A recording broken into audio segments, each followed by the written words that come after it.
L'exosomatique désigne tout ce qui fait partie de notre environnement immédiat, mais qui n'est pas intégré à la naissance.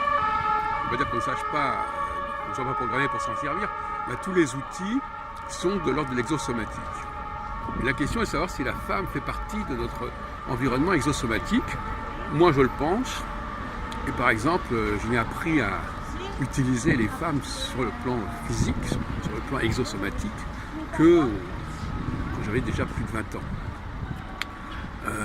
Mais en revanche, je n'ai pas appris à conduire, par exemple. Ce que j'aurais pu faire à peu près à la même époque. J'avais appris assez tôt à utiliser une machine à écrire, par exemple. Bon, très jeune, hein, donc il y a mon monde exosomatique qui s'est constitué de cette façon, sans parler, bien entendu, de l'apprentissage d'un certain nombre de langues, et notamment de l'hébreu, puisque à 19 ans, j'ai vécu une expérience israélienne pendant 1 an et demi, qui m'a permis d'intégrer cette langue dans mon mode de fonctionnement, entre autres. Voilà, donc l'exosomatique, par opposition à l'endosomatique, qui est ce que nous avons en nous, avec quoi nous naissons. Endo voulant dire à l'intérieur, exo voulant dire à l'extérieur. Voilà, donc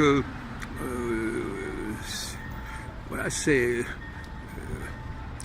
je crois qu'on peut désigner la femme comme un élément exosomatique fondamental pour l'homme, pour la production de l'homme, mais elle fait partie malgré tout du monde exosomatique, c'est-à-dire du monde en quelque sorte qui vient compléter l'homme, mais elle ne fait pas partie de l'humanité au premier degré, elle fait partie d'une sorte d'environnement qui gravite autour de l'humanité, ou qui dépend de l'humanité, qui émane de l'humanité quelque part.